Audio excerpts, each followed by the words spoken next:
వెంకటేశ్వర గారు వెళ్ళిపోవాలి. వెంకటేశ్వర గారు ఒక్కటి మేము చిట్టిబాబు గారు తెలుసుకోవాల్సింది ఏంటంటే పెద్దలు, చాలా పెద్దలు, సమాజాన్ని ఓడపోసిన ఆయన. అవును.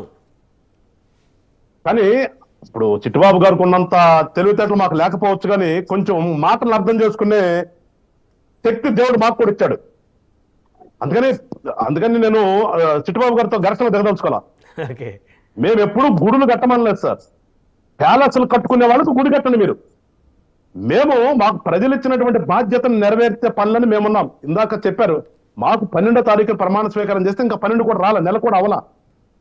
మేము జరిగినటువంటి దుర్మార్గాలని అన్నింటిని కూడా చూసుకుంటూ పరిపాలన సాగించడానికి నిన్ను చూసాం.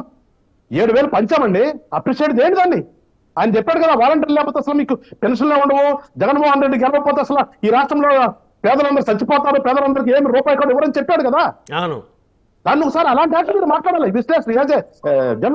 విశ్లేషణ చేసే వ్యక్తిగా, ఒక మంచి కోరుకునే వ్యక్తిగా మాకు గుడులు మాకు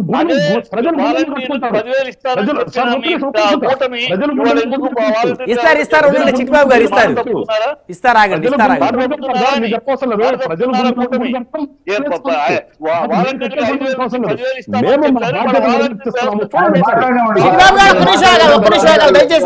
దయచేసి బాధ్యత మేము నిర్వర్తిస్తున్నాం చెప్తే మమ్మల్ని ఇందాక కూడా చెప్పాం. మేము ఇవాళ మాకు అవకాశం ఉంది, కాకినాడ మేము రోడ్లకి, కానీ మేము ఆ పంచాయతీదే పైపెచ్చు లీగల్ గా వెళ్ళిన టీంనే కొట్టాలని చెప్పి ఇందాక రఫీ గారు చెప్పారు. లీగల్ గా వెళ్ళినటువంటి టీంని కూడా ఇంకా కొడుతున్నారు వాళ్ళు. వాళ్ళ యొక్క ప్రజాస్వామ్యం అది, మా ప్రజాస్వామ్యం మాది. మేము అధికారం ఉందని చెప్పేసి మేము వాళ్ళలాగా వెళ్ళాం. మేము లీగల్ గా ఉన్నాం. రివ్యూ పెట్టినప్పుడు కూడా మాకు ప్రజలిచ్చినటువంటి అధికారాన్ని మీరు 2 సంవత్సరాల తర్వాత మీరు మేము కూర్చున్నాం. 2 సంవత్సరాల తర్వాత మీరు మమ్మల్ని తప్పు పెట్టండి, ఖచ్చితంగా మేము సరి చేసుకుంటాం. 2 సంవత్సరాల తర్వాత మీరు. ఇప్పుడు మేము ఈ రోజు కూడా ఎక్కడ కూడా రివెంజ్ అనే పదం వెళ్ళాం. ఎక్కడ కూడా మేము పోలీసు వ్యవస్థను కూడా చూడండి, మాకు మావాళ్ళు చెప్తున్నారు. సీఎం ఇస్తే మామూలు తిరుగుతున్నారు పోలీసు, వాళ్ళకి సపోర్ట్ చేసి మీరే తీసుకొచ్చేసారని. మాకు అలాంటిది లేదు. పోలీస్ ఆఫీసర్ అంటే మా దృష్టిలో పోలీస్ ఆఫీసరే. వాడికి పనిచేశారు, వీడికి పనిచేశారు. అధికారులను కూడా మరీ పక్కన పెట్టని చెప్తే, ఎందుకంటే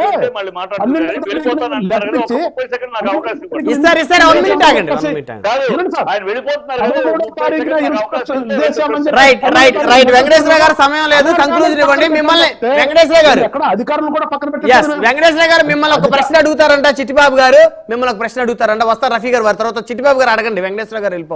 వెంకటేశ్వర గారు, మీరు మిమ్మల్ని ఒకటే ప్రశ్న, బొలిశెట్టి గారు రాసిన లెటర్కి మీ స్పందన ఏంటి? బొలిశెట్టి గారు వాలంటీర్స్ కి 10,000 ఇస్తామని చెప్పిన మీ కూటమి ఇవాళ వాలంటీర్స్ తీసేసి దీనిపై మీ విశ్లేషణ. బొలిశెట్టి గారు ఒక పర్యావరణవేత్తగా ఆయన చాలా సూచిస్తూ ఉంటారు. వాటిని ఖచ్చితంగా మేము కన్సిడర్ చేస్తాం. చెప్తున్నా, బొలిశెట్టి గారు లెటర్ వచ్చిందన్నారు కదా, వాస్తవంగా నేను కూడా ఇంకా దాని అయితే చూడలేదు. ఖచ్చితంగా మేము కన్సిడర్ చేస్తాం. అంతేగాని అంత మాత్రం ఆయన ఇక్కడ కాదు ఇక్కడికి వెళ్ళిపోండి అంటే కుదరదు కదా. ఉన్నటువంటి సాధ్యాలు చూసి ఏదైతే అక్కడ నష్టం జరుగుతుందో నష్టం జరగకుండా చూసే బాధ్యతగా వెళ్తాం మేము. అంతేగాని ఒక వ్యక్తి వచ్చేసి ఆల్రెడీ ఒకసారి సెటిల్ అయిపోయిన దాన్ని మొత్తం లేపేయండి, మీరు ఇక్కడ లేపేసి ఆయనకిలాగా 3 సార్లు వెళ్ళిపోండి అంటే కుదరదు కదా. పర్యావరణానికి లాస్ లేకుండా నష్టం జరగకుండా మేము చేస్తాము. ఆగండి చిట్టిబాబు గారు, ఆగండి. రైట్ కంక్లూడ్ చేయండి. వెంకటేశ్వర గారు కంక్లూడ్ చేయండి, సమయం తక్కువగా ఉంది. వాలంటీర్లు మీరు ఏదో చెప్తున్నారో మేము వాలంటీర్లు నష్టం జరగకుండా చూస్తామని చెప్పాను. ఇప్పుడున్నటువంటి వాలంటీర్ వ్యవస్థను మేము దాన్ని లీగలైజ్ గా చేసి ఏ రకంగా ముందుకెళ్తే ముందుకెళ్తా చేసి తర్వాత ఎగ్జామిన్ చేసి వెళ్తాం. ఎవరికి రాష్ట్రంలో ఉన్నటువంటి యువతకి అందరికి కూడా మంచి చేయాలని ఆలోచన మాది. అంతేగాని వాళ్ళకి కార్యకర్తలు పెట్టుకుని దోషించమంటే కుదరదండి. సో వారికి ప్రాధాన్యత ఉన్న శాఖలో కేటాయిస్తారు. మంచి చేస్తాం మేము. రైట్ రఫీ గారు మొత్తానికి చిట్టిబాబు గారు ధన్యవాదాలు. వెంకటేశ్వర గారు, రఫీ గారు మొత్తానికి చిట్టిబాబు గారు చంద్రబాబు గారికి పవన్ కళ్యాణ్ గారికి గుడి కట్టడానికి స్థలాన్ని చూశారంట. ప్రత్యేక హోదా సాధిస్తే గుడి కడతారంట. అదేవిధంగా మిస్సింగ్ అయినటువంటి వారందరినీ తిరిగి తీసుకొని వస్తే ఇద్దరికి కూడా కలిపి స్టాచ్యూలు కడతారంట. నేను దాని మీద ఏ కామెంట్ చేయను సార్, అది ఇష్టం. ఆయన గుడే కట్టినామండి, గోపురమే కట్టినామండి, ఆయన సొంత డబ్బులతో చేస్తాడు కాబట్టి నేను దాని మీద ఎటువంటి కామెంట్ చేయను. అయితే ఇప్పుడు బొలిశెట్టి గారు రాసిన దాని మీద నేను చెప్తా. ఇవాళ ఆంధ్రప్రదేశ్ ప్రభుత్వం అమరావతి మీద వైట్ పేపర్ ఇస్తుంది. అసలు అమరావతిలో ఎంత జరిగింది, ఎంత డబ్బు ఖర్చు పెట్టారు, ఇంకెంత ఖర్చు పెట్టాలా, దాన్ని ఎలా ముందుకు తీసుకురావాలనే దాని మీద ఇవాళ చంద్రబాబు నాయుడు గారు వైట్ పేపర్ రిలీజ్ చేస్తా ఉన్నారు. అమరావతి అనేటువంటి నగరం అదేమి కార్బన్ డైఆక్సైడ్ ప్రొడ్యూస్ చేసేటువంటి నగరం కాదు. ఫ్యాక్టరీలు, పొగగొట్టాలు వచ్చేటువంటి నగరం కాదు. నదీ పరివాహక ప్రాంతం. గ్రీన్ ఫీల్డ్ సిటీని నిర్మిస్తామని చెప్పారు. పచ్చదనానికి విపరీతమైనటువంటి ప్రాధాన్యత ఇస్తూ అక్కడ ఒకవేళ పెట్టిన సాఫ్ట్వేర్ కంపెనీల నుండి పొల్యూషన్ రాదు.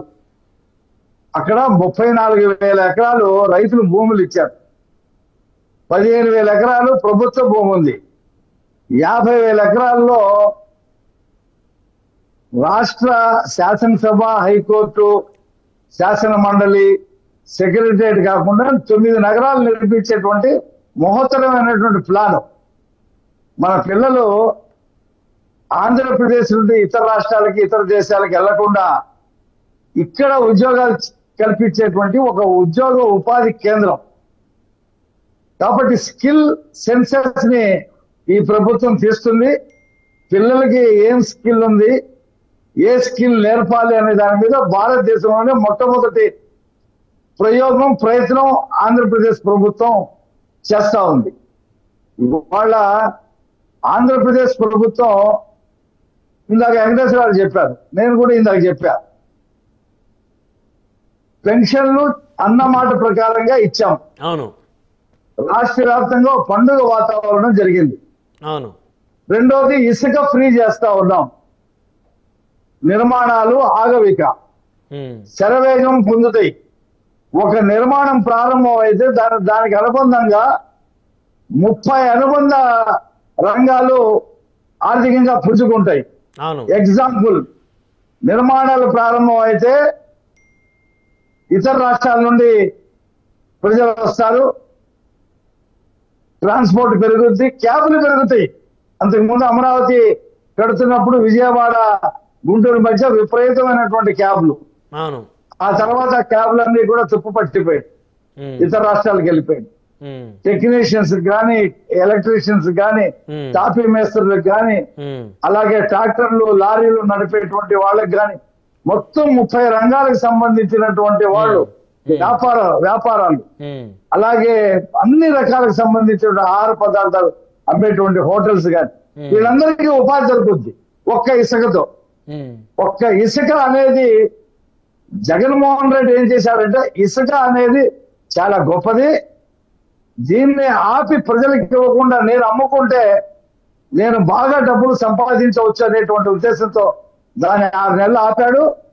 తర్వాత ఏదో జేపీ వెంచర్స్ కానీ ఇచ్చేసి ఇతర రాష్ట్రాలకు అమ్ముకోవడం ప్రారంభించాడు. ఇప్పుడు మేమేం చేస్తున్నాం, ఇసుక ఫ్రీ పాలసీ తెస్తున్నాం. నువ్వు ట్రాక్టర్ తెచ్చుకోవటమే ఇసుక.